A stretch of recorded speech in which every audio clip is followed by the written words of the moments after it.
Okay,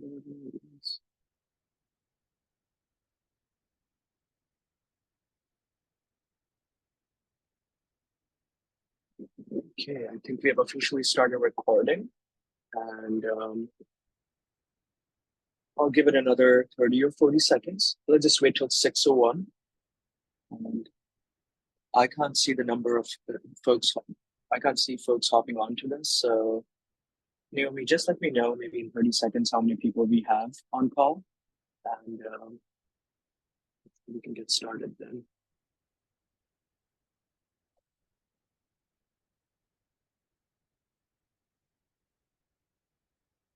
And to folks who are hopping on right now, just give us another 20 or 30 seconds. Welcome to this webinar around Solar 101 and Solar Switch. And we appreciate you being here.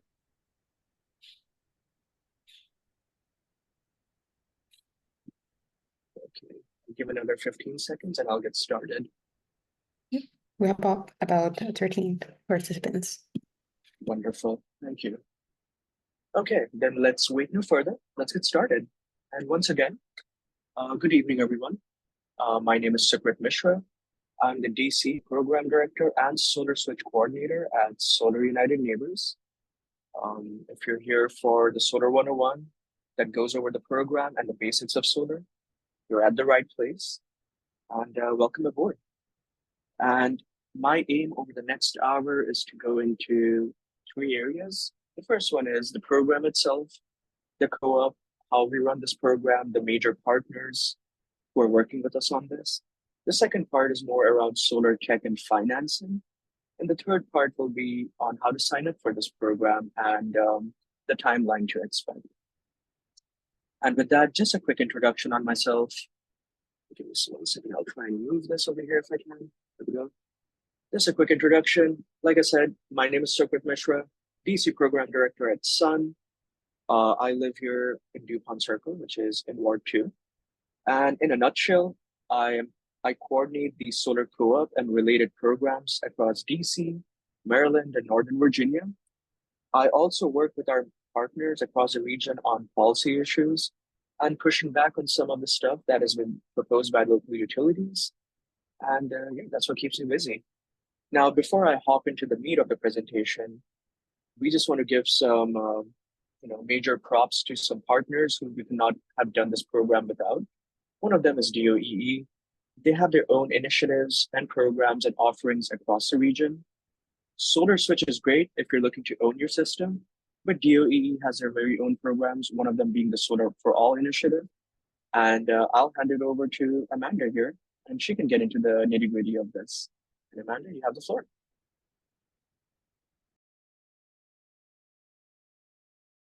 Thanks, Sukrit. Appreciate it. Hi, everyone. I'm from the Department of Energy and Environment here in the district, and I'm just going to talk a little bit about our Solar for All program. You can go to the next slide, Sukrit. For those of you who might not be familiar, we run this program called Solar for All at DC. It started locally in 2016. The mission of Solar for All is to bring benefits of solar energy to 100,000 low to moderate income families in the district by 2032, we'll see that's an aggressive goal, but that's our goal.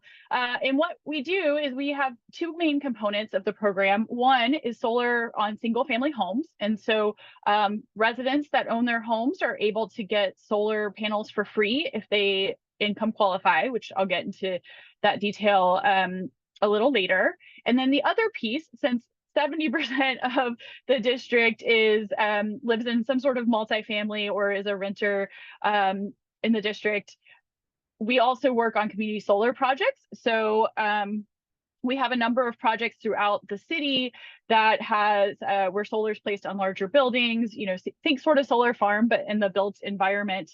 And then the benefits from that provide credits to, it's sort of like a back-end subscription service, but they provide credits to folks who are signed up for the program on their PEPCO bill. And what we expect from that or how that works is they, on average, a resident will see 50% savings on their electricity bill over 15 years. and that equates to about $500 annually per person or per residency that signed up for that. So great way for residents to save money and also contribute to cleaner energy. Okay, you can go to next slide. Oh, and actually I got ahead of myself, but that's fine. I'll move on to this. But I meant to say that Solar for All started locally, but we were fortunate to be one of the recipients of some EPA money recently to expand the program. So we're really excited about that to help us meet our aggressive goals. Okay, so what's community solar? For those of you who aren't familiar, as I mentioned, it's where solar exists somewhere else and not on your home directly, and then you can get a benefit from that on your electricity bill. All right, thanks, Sukrit. Next slide. Okay, so yeah, so anybody who qualifies, and we have the qualifications on the next slide, there's 3 ways to apply. So there's a paper application, which is the least popular, but still, still an option. There's an online application, and those 2 applications require proof of income qualifications. But we also work with a number of multifamily buildings that are income qualified in order to be a resident there. And so we are able to pre-approve those buildings, and then all we need is for a resident to give us their PEPCO number. And so it makes it a lot easier, remove some of those barriers to entry for our residents. So, if you live in one of those buildings, keep an eye out for us and sign up for the program. And again, feel free to reach out to me and I can answer if your building is qualified. Great, yeah. So the online application, that's the link for our Solar for All page on the DOE website. I can drop that in the chat. We also have a hotline and sort of the equivalent, a hotline email for residents with questions. Okay, next slide. Thanks. Yes, you could. Thank you. This is the income qualifications, and these change every year. They get updated every year. So we update those in the fall, and that follows federal HUD guidelines. And what we're looking at here is the persons in the household and then the income that comes into that household. So keep that in mind. And these are also available on our website. So this is just a glance so you can see if you qualify. And this is the cap. So you want to make under that amount or as a resident or as a household, depending on how many people are in your household. Yeah, and that's really it. If you have any questions, next slide, I think just has my information. Feel free to reach out. Like I said, I'll put the website in the chat. We have a hotline. Feel free to email me. The solarforall@dc.gov also goes, gets to whoever it needs to get to. So yeah, thanks for the time, Sukrit, and I'll hand it back over to you. Wonderful. Thank you so much, Amanda. And yeah, I mean, Solar Switch is a great program, but if you're not looking to, if you're income qualified, there are other alternatives to this program that we're running. One of them is Solar for All. DC also has its own PPA initiatives, community solar. I will delve into them later into this presentation. But if you have any questions about DOEE Solar for All program, sure, Amanda's going to drop her contact info in the chat in a bit. I do see a couple of notifications, so it's already there, I'm guessing. Also, this is being recorded. So if you're taking notes right now and you feel like you're going to miss something, don't worry. This is going to be recorded. It's going to be sent to everyone tomorrow, so you're not missing anything. Now, before I hop into the presentation itself, I also wanted to give a shout out to our partners who are coordinating this program with us. And I'll hand it over to Scott, who is iChooser's program manager and the company supporting us on this endeavor. And Scott, you have the floor. Thanks, Sukrit.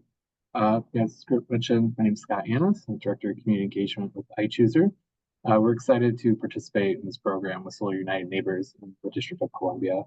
We're really excited about this model because it brings great savings to residents and homeowners across the district. In this campaign, right now we're seeing an average of over $7,000 in the system, and that's the upfront cost in savings. So by pooling together the residents of this program, we're able to get this group discount. Sukrit's going to go a lot more into details about the program, how it works, the benefits, and any questions we can answer at the end. But yeah, if you have anything you want to know, please do reach out, drop in the chat. We're happy to answer anything. And thanks for attending. Wonderful. Thank you, Scott. And with that, I will get into the meat of the presentation. And if it's okay with everyone, I will also minimize this so that you can see more of the text and less so of my face here. So just to give you some context on who we are and what we do, we are based in DC. We are a 501c3 nonprofit, and our mission is triple faceted. Number one is helping people go solar, whether it's in our co-ops, Solar Switch, or even outside of it. Our job is to educate folks and make the journey as easy as possible. Number two is just spreading the word, getting more folks to join our network and spread the benefits of solar. It's not an obligation. Most folks, once they get their solar, they're happy to move on. All good. If you want to join our network and what have you, you can reach out to us at dcteam@solarunitedneighbors.org and we'll stay in touch. And number three, progress is not a straight line. And once in a while, we do get pushback from utilities. That's where we are trying to defend the rights of clean energy aggregators and producers and protect the benefits or the rights of solar homeowners.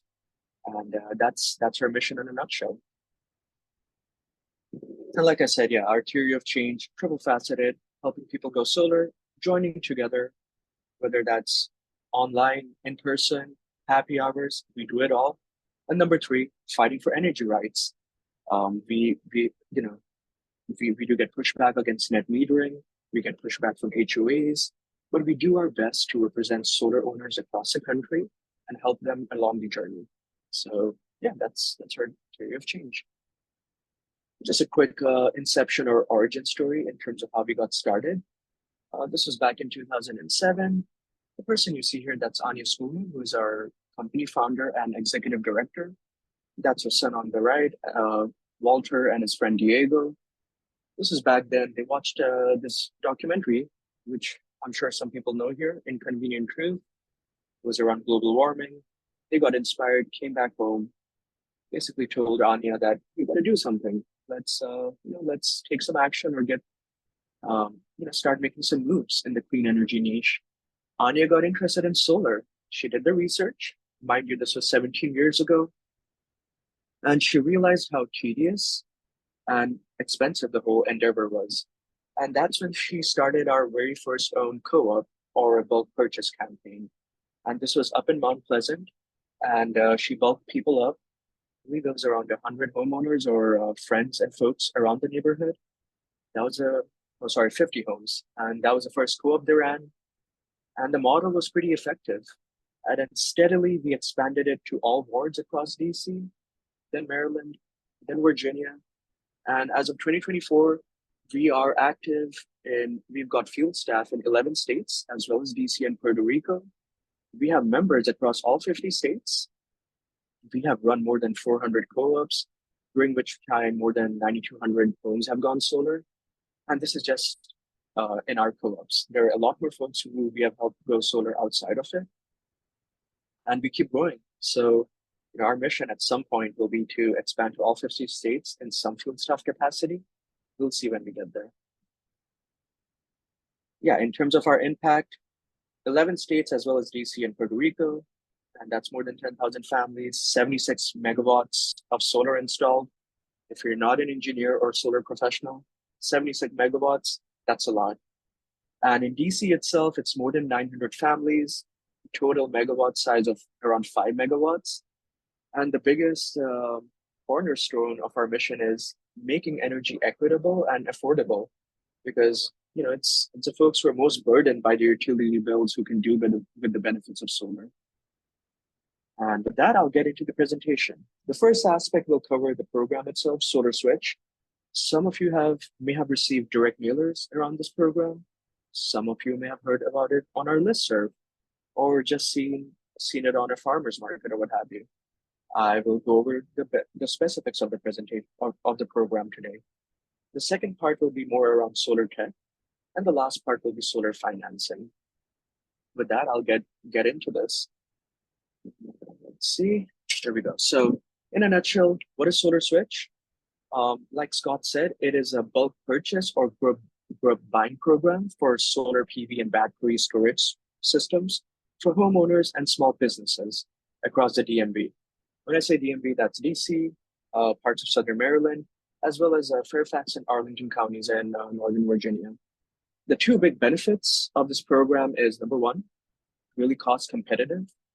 The way it works is once we bulk people up or we have enough people in this campaign, it allows us to eliminate a lot of those soft costs for installers, and it incentivizes them to offer below the market rates for state-of-the-art technology or equipment to folks like you. And the second biggest benefit is we have a national help desk. So if you have any questions during the whole process, you have questions about your system, the modules, the next steps, if the installer rep is being unresponsive, or if you even have questions after the system is installed over the next 20 or 30 years, we'll be here. We've got a pro bono service. We host 15-minute pro bono consultations. We do proposal reviews, all free of charge. So those are the two big benefits of being a part of Solar Switch. And just to echo what our partner said earlier, this is a joint venture between us at Solar United Neighbors, Scott and his team at iChooser, and we have the local support of county and government officials such as Amanda at DOEE, folks up in Montgomery County, Fairfax and Arlington counties. We're really grateful to them for their support. And yeah, why does this work or how this works?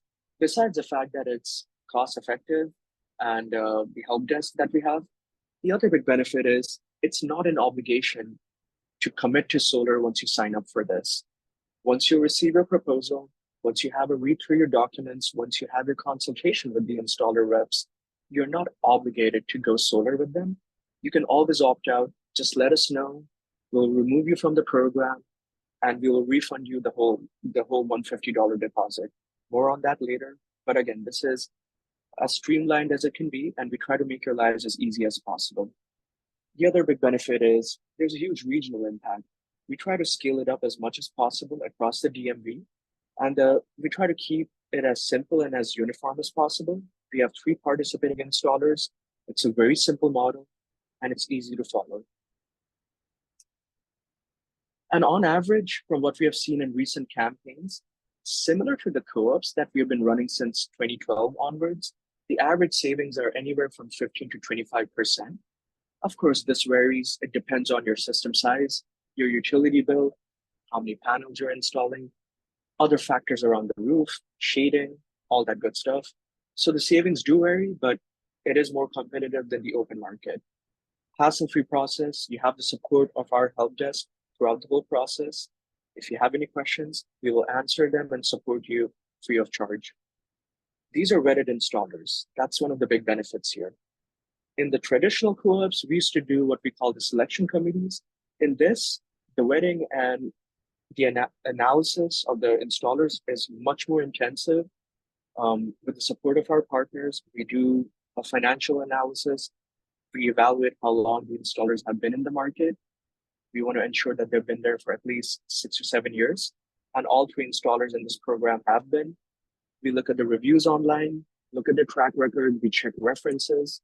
We ensure that the installers participating in this program are similar to the performances that were provided in the traditional co-ops. And we ensure that you'll be receiving a good experience in this with the installer reps. And on the back end, when it comes to the help desk and the customer service, everyone on our team, including Naomi, who's actually moderating the chat today with me, they're very technically adept. You will get a quality service and analysis from our team. And yes, customer service across all stages. Like I said, even beyond the installation date, you can always reach out to us. We will connect you to the installer and mediate that discussion or any of your challenges as best as possible. Now, Solar Switch itself, if you have signed up for this, great. Just stand by for the next steps. You'll be receiving emails in the coming weeks.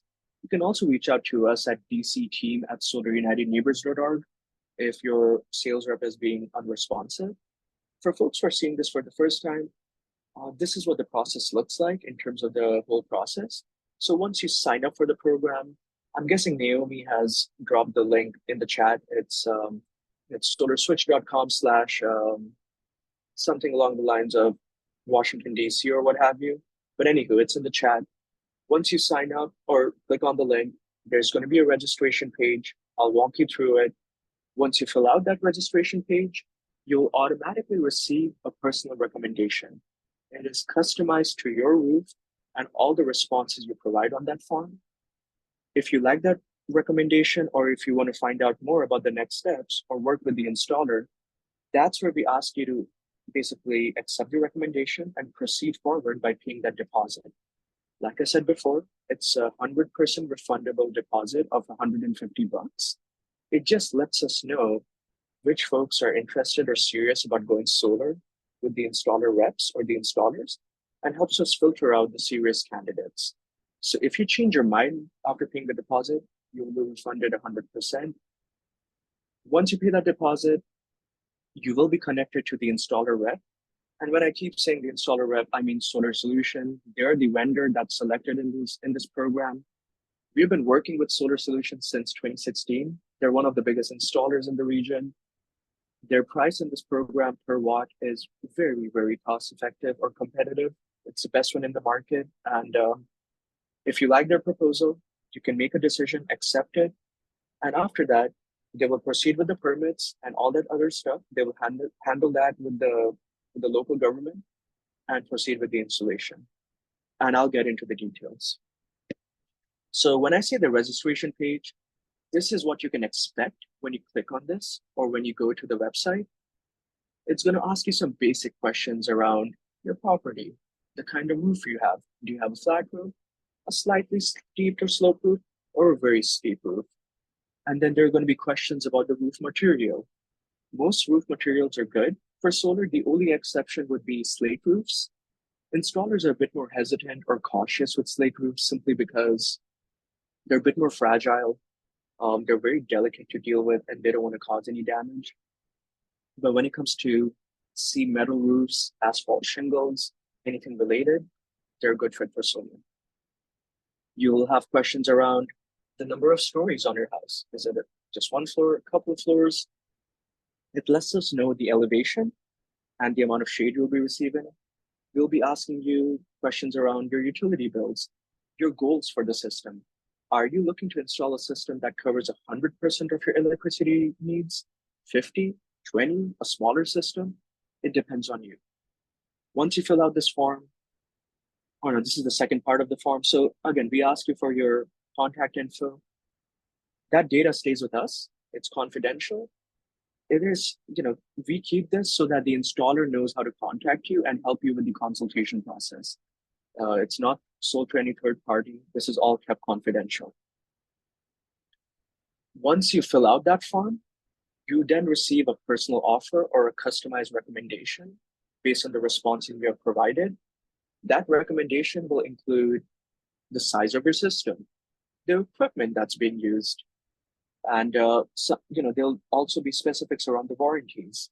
So for example, what you see here, this is from a previous proposal. So you'll be receiving something specifically from Solar Solution, but there will be specific language around the warranties, what it covers, the percent of your electricity bills being offset, and related information.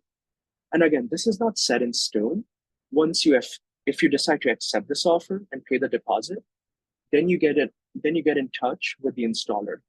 So like I said, once you accept the deposit, which is 100% refundable, you are then connected to the installer.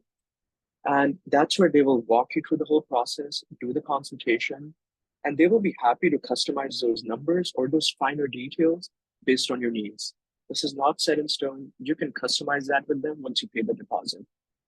After that, if you're still not happy, or if you want to opt out of the program or just wait till next year, life happens, you have other major spending needs or what have you, totally fine. Just let us know. We'll remove you from the program, no questions asked. You'll be refunded the deposit. And with that, sorry, my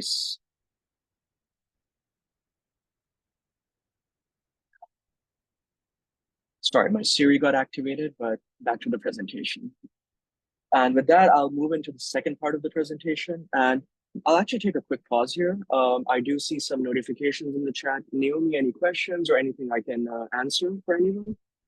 Yes, just one question. Aisha Sure. asks, are you able to share the price per watt? Good question. So, Scott, correct me if I'm wrong. The short answer is no. The reason being, this is a time-bound price. It's just there till the end of the program. And installers ask us to keep this confidential because they don't want to disclose this to their competition in the open market. And what I would recommend is this. If you really want to go solar or find out the prices, sign up for the program, accept the proposal or pay the deposit, and you're going to see the price per watt. If you like the price, you can have a consultation with the installer. If you're not happy with the price, no worries at all. You'll get that deposit, but you'll also have access to the details and know what kind of deal you're getting. Yeah, hope that answers the question, but we do not disclose the price outside this program to non-members. Any other questions, Naomi, or we good?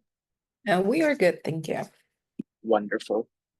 And with that, I'll get into the second part of the presentation. And again, if you have questions on the program, how it works, any of the links on the program, I will come back to this at the end. We also have a help desk service. It's at dcteam@solarunitedneighbors.org. You can always reach out to me after the presentation. I do my best to respond within 2 to 4 hours. We moderate that help desk. When I say we, that's Naomi and I, and we'll get back to you on anything solar related. And with that, solar tech, my aim here is to get into the basics of the solar parts, what a solar array looks like, what the system looks like. You do not have to be an expert on this. We try to keep this as light as possible, but this is just a mini 101 on what to expect. In a nutshell, solar panels, also known as solar photovoltaic cells or modules, they convert solar energy into a usable form of electricity for your household.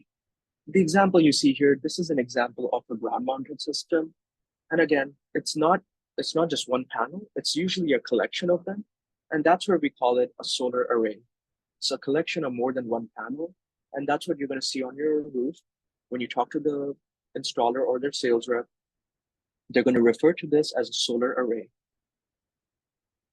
Moving on, what you need to know here is the panels, they're made up of many fine parts. This is state-of-the-art material. You do not have to know each of the specific materials or segments, but this is what the components look like.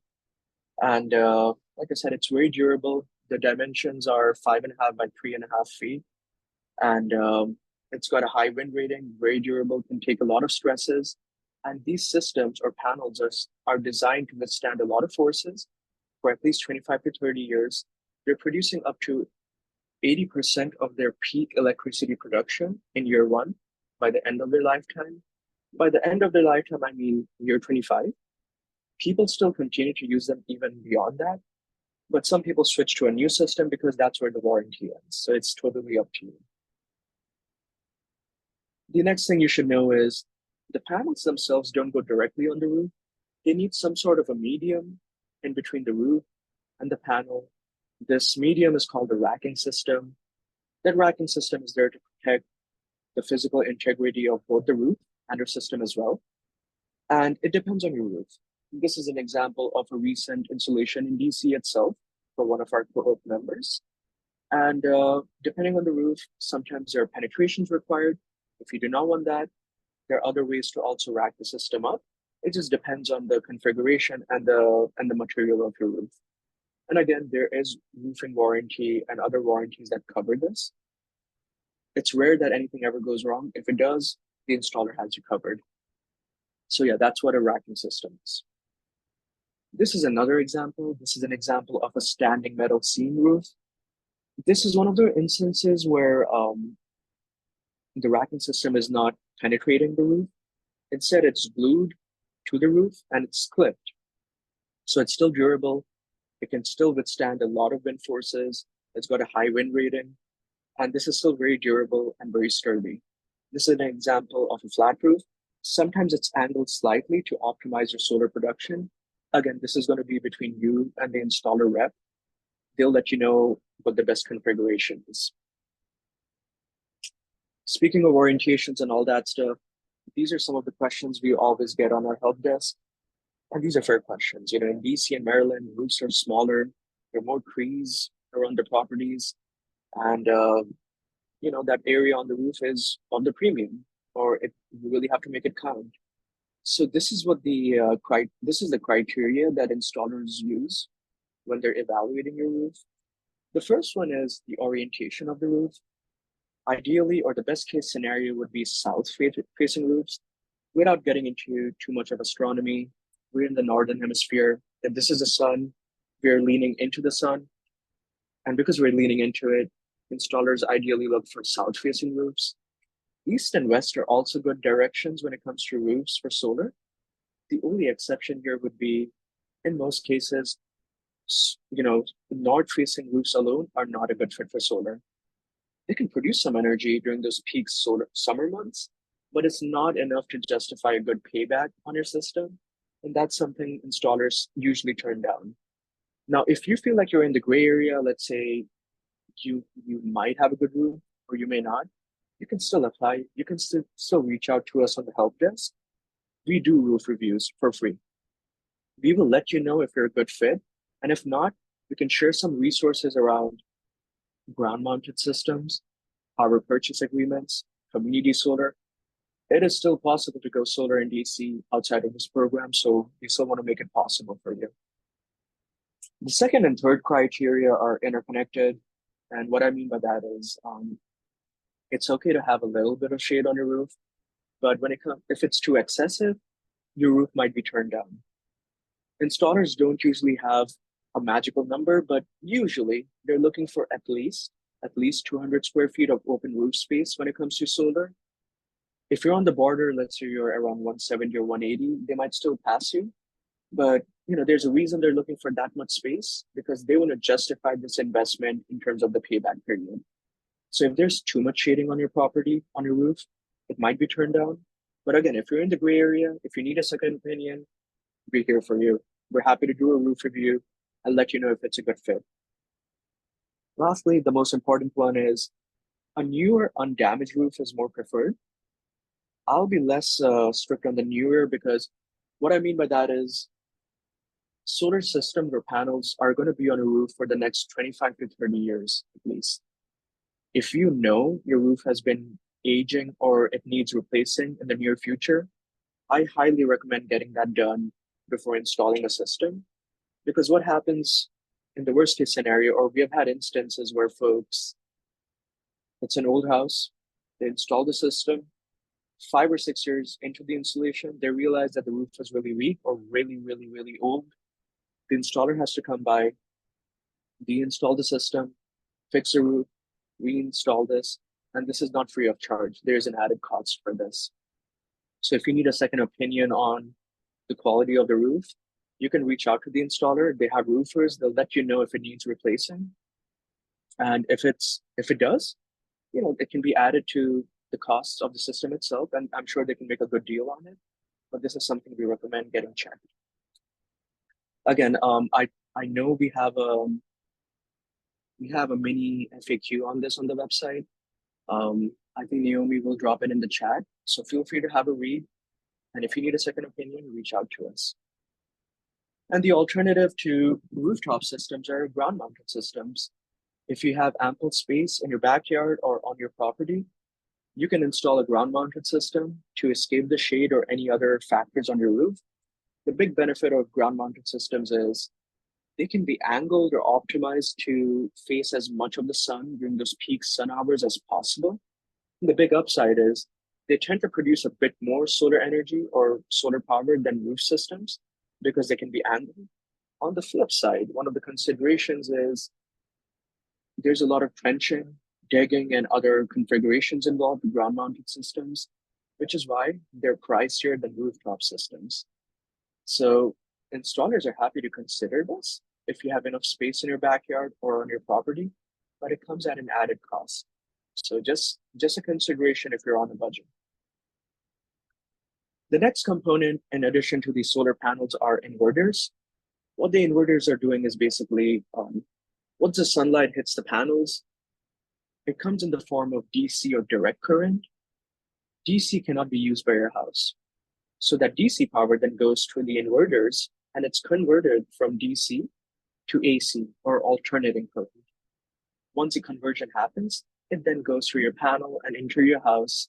It can be consumed by your household appliances for the most urgent needs or any other loads around the house. So these are basically conditioning systems. They're converting it and making it into a usable form of electricity for your house. When it comes to inverters, they come in two forms. One is a standard solar edge inverter. I know installers in this co-op or this program are offering the Enphase IQ8 microinverters. The big benefits of microinverters is if one of your panels is underperforming, if it's affected by shade or it goes down, the system detects this abnormality and it optimizes your production using the other panels on that array. If one of your panels is damaged, it does not affect the production of the rest of the system. If you want to expand your system in the future, if you have a microinverter setup, it makes it easier to expand that system. So that's one of the many benefits of microinverters, and they're becoming increasingly popular in the solar market. Again, if you have questions about this, once you receive a proposal from the installer, we can take a look and let you know if it's state of the art, if it's a good quality equipment, and if you're receiving a fair price. So we have the help desk, reach out to us. And the last component is the electric panel itself. Most electric panels should, they're fine in DC. That being said, homes are also pretty old in DC. So the installer during the whole process will look at your panel. They will decide if it's fit for the system, if it can hold all that load from the solar production. If they determine that the panel is too old, they will replace it. Generally speaking, any electric panel that's been installed prior to the mid-1960s or early 70s might be a bit too old or too brittle, and it might need replacing. If it does, the installer will walk you through the process. Couple of important terms when it comes to solar. This is what you'll be hearing and seeing most often on your utility bill. And not just the utility bill, but also your proposal from Solar Solutions team. The first one is kilowatts. This is the system size or capacity of your system. This is the measurement, and this is a fixed number. It does not change. It's a fixed number of panels. It's a fixed number of system capacity. It's measured in kilowatts or watts, depending on whatever your installer decides to use.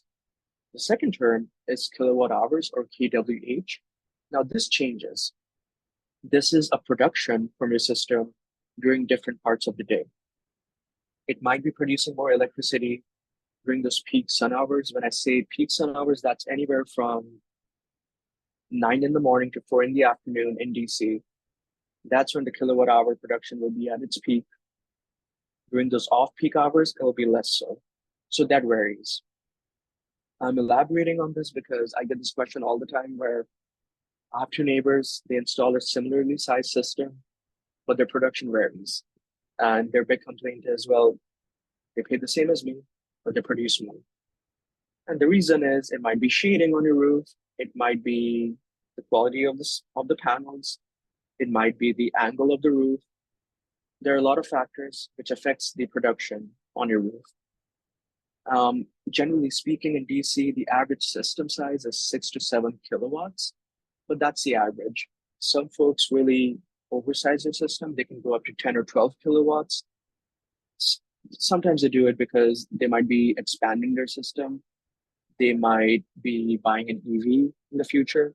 So they want to oversize their system with the intention of increasing their electricity consumption. It just varies from system to system. So all in all, I gave you a breakdown of those different parts. This is what it looks like when it's all tied together. The first part, obviously, that's the sun. It's shining its light. The panels are capturing it, and they're converting it into DC or direct current.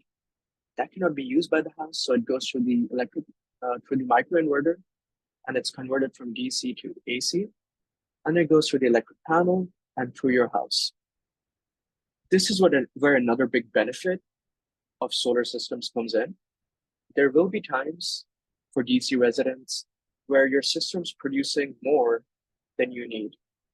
any of that excess production or power does not go to waste. It goes back to the grid. It goes back to Pepco. And you get a credit for any of that excess production you produce. After sunset, when you're drawing electricity from the grid, that's where all that surplus that you produce is going to offset that consumption. And you'll be getting the benefits of what we call net metering. So any of the production or the surplus or extra electricity that your panels produce during the peak sun hours, they will offset your electricity bill after sunset or in the winter months when your system's not as productive. This is what it looks like. Before I hop into it, net metering, like I said, it's on a one-to-one credit basis in DC. For every credit you produce in excess, you will get this back on your utility bill and you'll be credited for this. It can be on a daily or seasonal surplus, depending on what you sign up for with Pepco.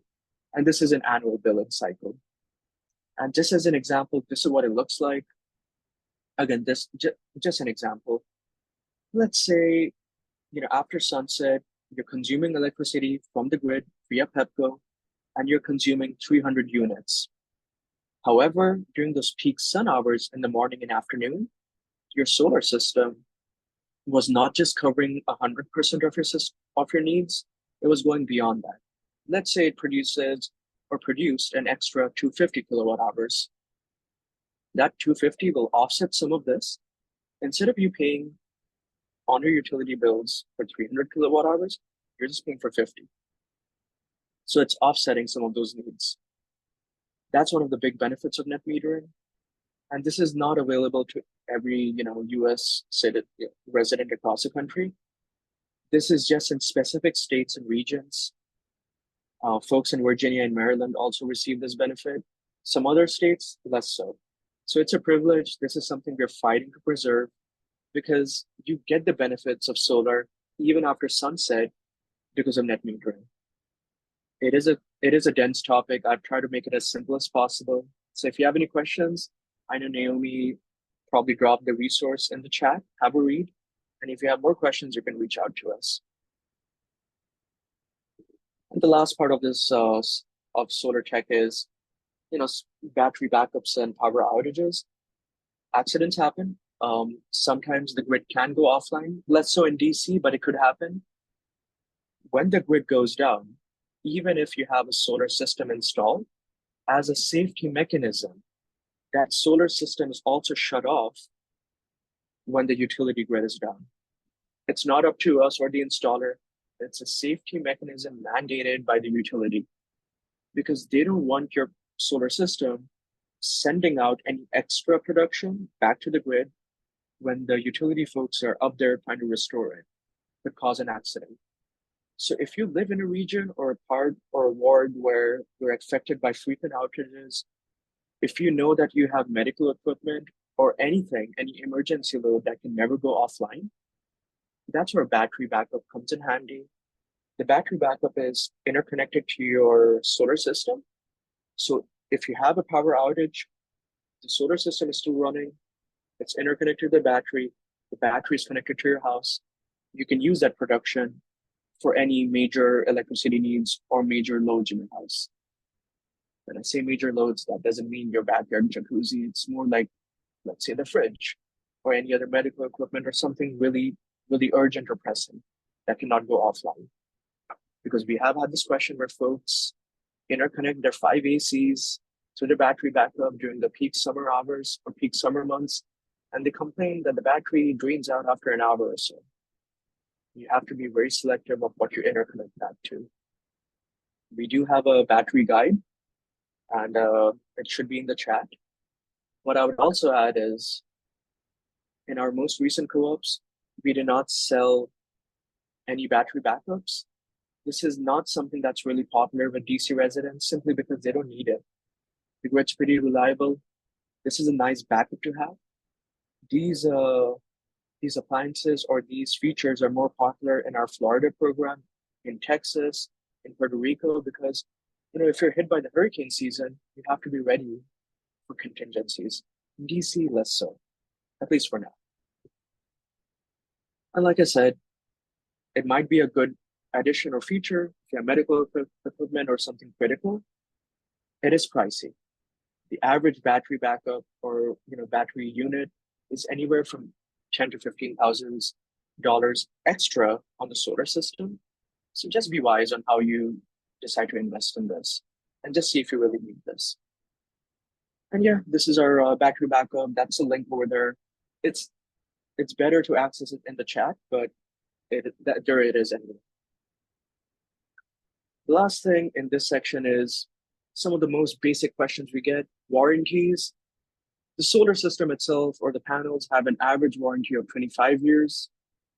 If anything ever goes down, you can reach out to us or Solar Solution. They will fix it, no problem. One of the most popular misconceptions is homeowners insurance hikes up significantly or just rises significantly if you go for solar. Not true.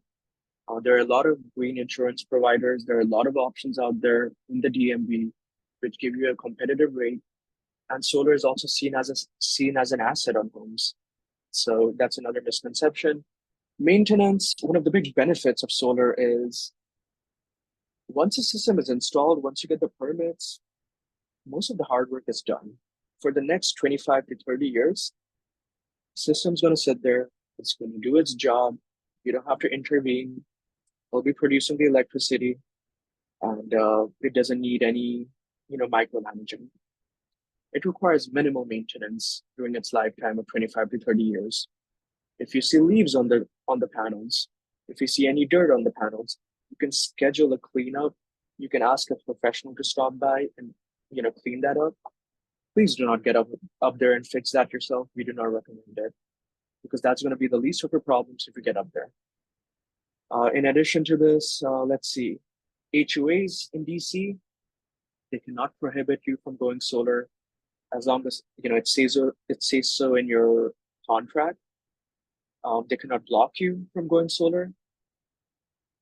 What they can do in historic districts is usually they prefer that any roof facing public streets does not have panels. So if you live in DuPont Circle, if you live in Logan Circle or another historic district, the installer will work with the reps and ensure that the panels are installed in a way that comply with the legal rules in the local zone or what have you. So you should be fine.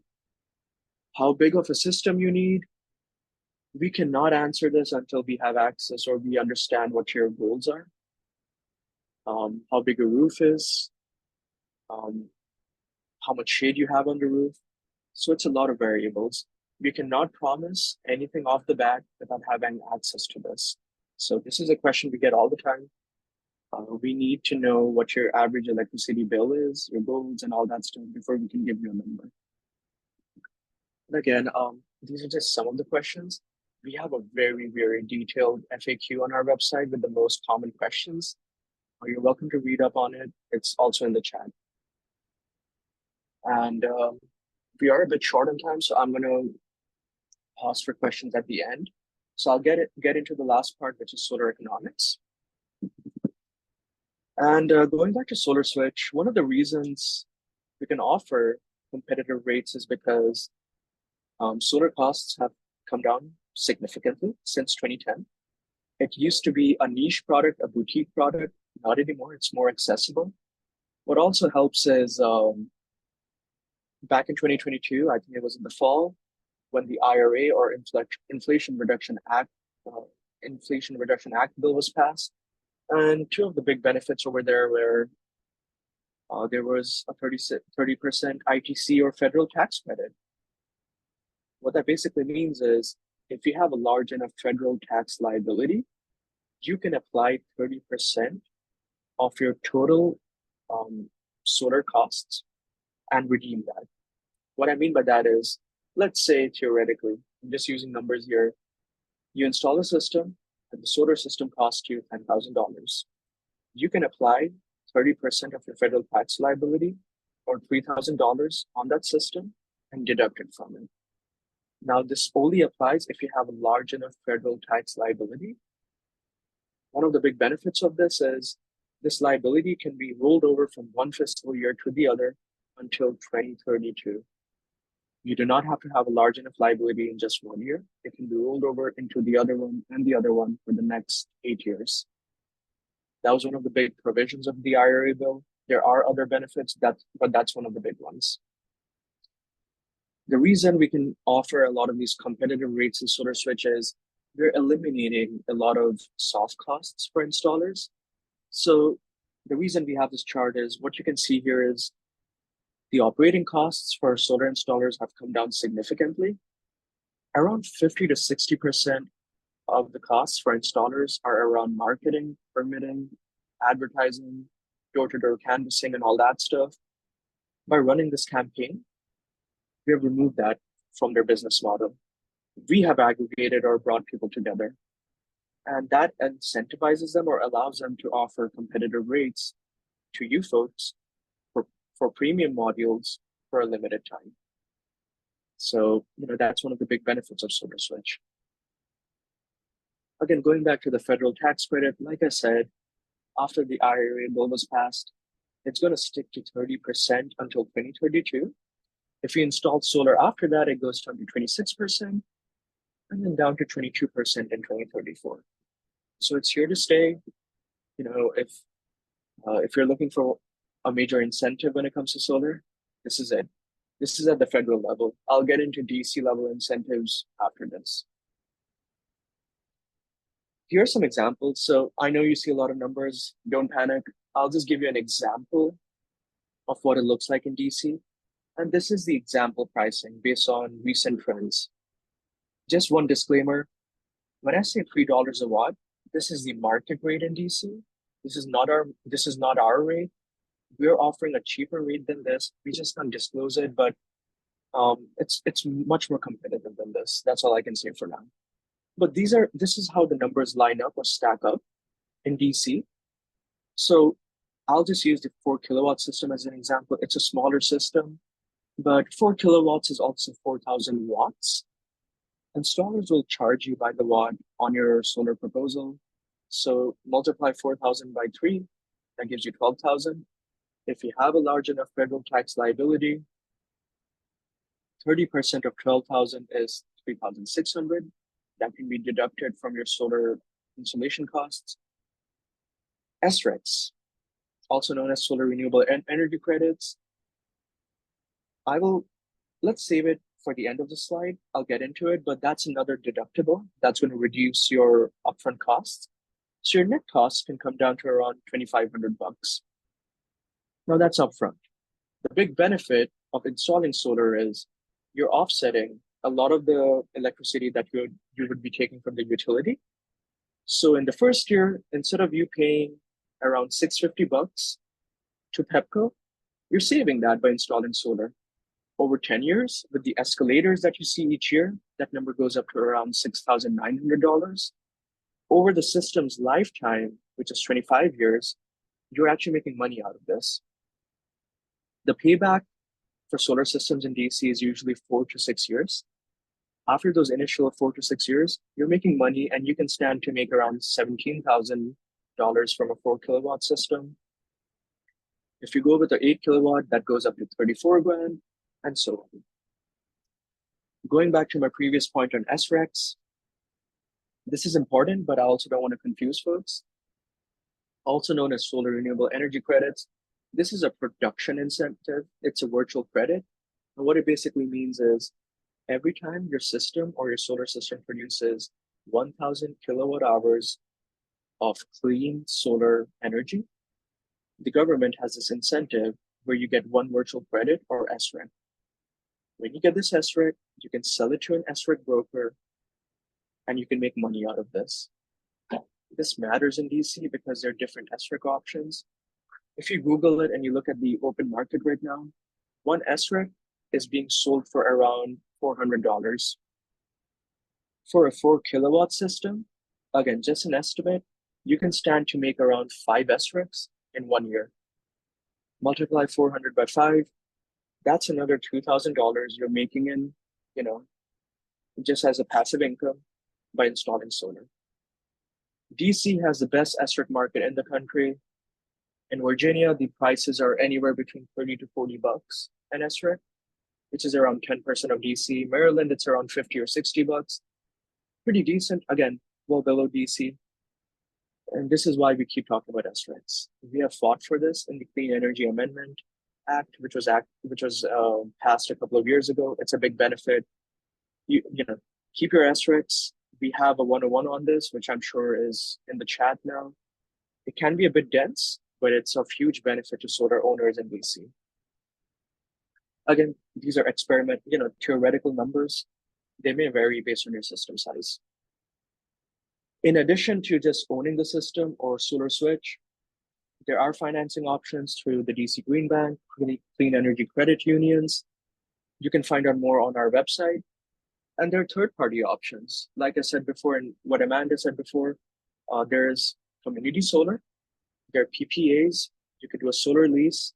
And if you live in if you live in an apartment or a condo, you can still go solar, not through us, but there's another company here. They're known as Honeydew Energy Advisors. We've been working with them for the past 4 or 5 years. They've been great on this, and they have the technical and legal expertise on how to make solar happen if you live in a condo.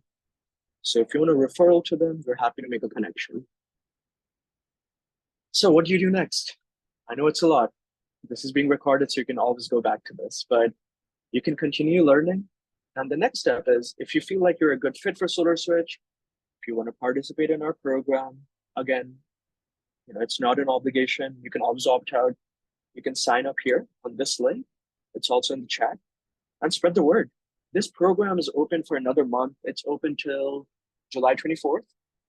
And let folks know that this is an upscale of our traditional co-ops. And when I say upscale, it's very significant. We have almost 3,500 people signed up so far across DC, Maryland, and Virginia.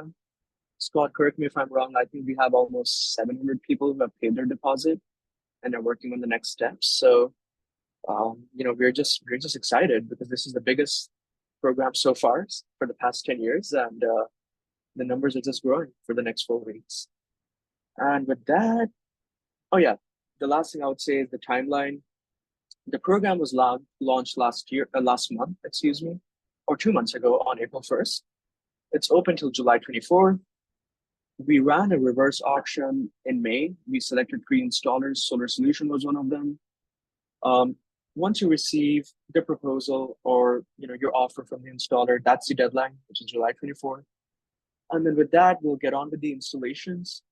The installations, it usually takes 3 to 4 months from the day you sign the contract, because the permitting itself takes a bit of time.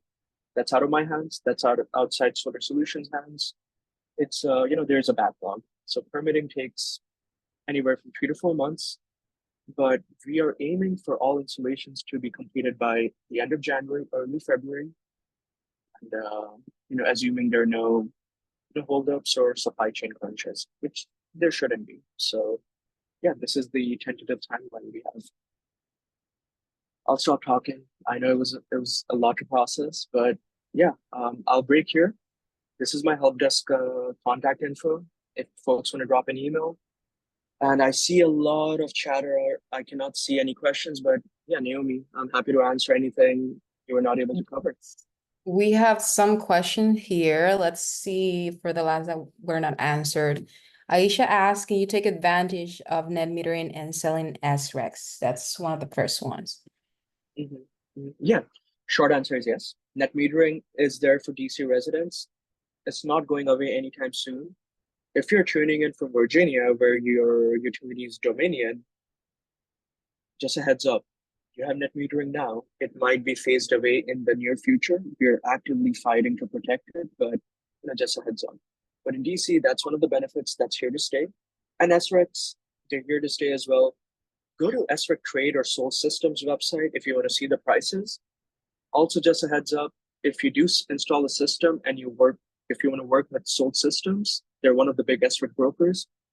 Our members, which are you guys who sign up for the program, you get a 50% discount on your SREC commission fees with the broker. Not an obligation, just putting it out there.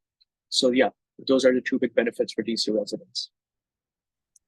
Okay, next question. M. Paladin asks, an update on the major proposal affecting SREX would be helpful. Yes. So the last big update was back in 2022 when the Clean Energy Amendment Act was passed. That protects the SREC market, at least for the next decade or two. There are proposed cuts in the mayor's budget. I'm not a fortune teller. We are fighting back against any of the proposed cuts on solar for all.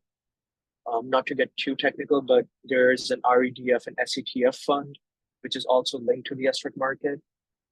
We're trying to avoid a scenario where the SREC market will be oversupplied with SRECs, and we're trying to keep it very competitive. So the short answer is I don't have a major update until any of these, major cuts are passed. They're just proposed right now. So the SREC market is looking good. It looks untouched for now. What I would also add is SRECs are great. They're a great incentive to help you go solar. Don't count on SRECs alone as a DC resident if you want to go solar, because I don't want to set your expectations so high where you budget your solar investment based on SRECs. They go up and down all the time, depending on the supply of SRECs in the market. The payback is still good without SRECs. So just assume, SRECs might change in the future, or they might not be as high. They're here for now, but it can be volatile in the future. Just a heads up on that. But if you have more in-depth questions, reach out to us on this email here. I can touch base with our policy director and have a better answer for you. Yep. Okay, Aisha also asked, how long has Solar Switch been available? Yeah, good question. This is the third campaign that we're running of Solar Switch. Scott, correct me if I'm wrong. I mean, we established this partnership back in 2022. It started in Texas. We're very impressed with our results in the Texas program, then Colorado. Again, we were very happy with the numbers and the savings people were getting.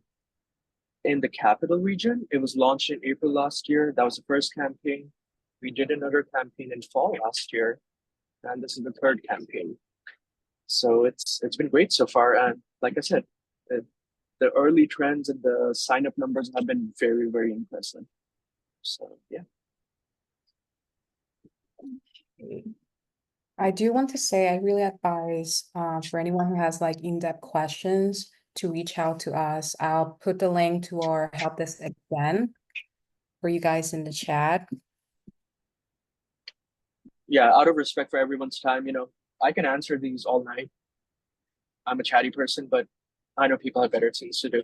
So I can take maybe a couple more and then we can call it a night and end the presentation if that's okay. So yep, I can take 2 more questions if that's okay.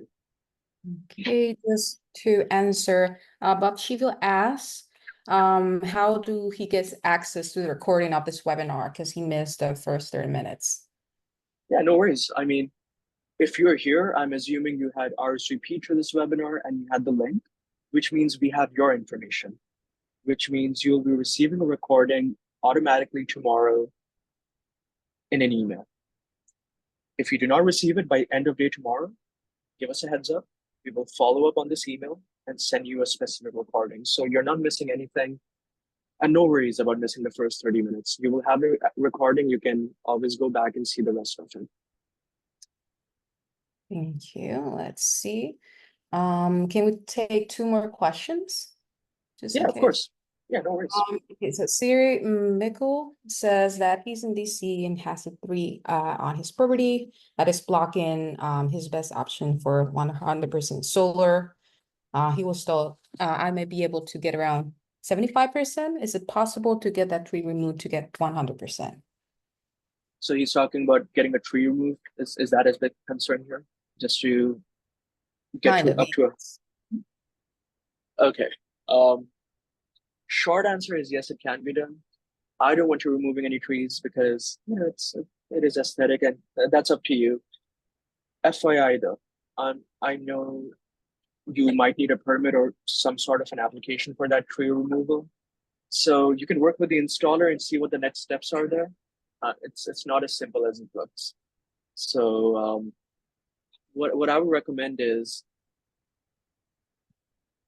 reach out to us on this email. I can connect you to one of the installer reps, see if they can make it happen, and they can brief you on the next steps. If it can be done, then you can sign up for the program. If not, then maybe go for a for a smaller system, say 70, 75%. You can always expand it in the future. But yeah, short answer is yes, but there are some steps over there in terms of getting it removed and getting the permit approved. Okay, and then the last one, Mona Rayside asked, these systems are very expensive. Any potential for financial aid for middle-class homeowners? Yeah, I mean, solar is still an investment, even though the costs have come down. The average, let's see, 5 kilowatts, $3. The average cost for going solar in DC in the open market, not solar switch, is anywhere from $15,000 to $20,000 or even above that. This is before the tax credits and all that. If you need some third-party funding, I mean, I know the installer offers their own loan options in this program. You can work with them and see if they can make it happen. If you're looking for any other concessions, it might not be possible in this program, but if you're an income qualified resident, Solar for All program might be a good fit for you.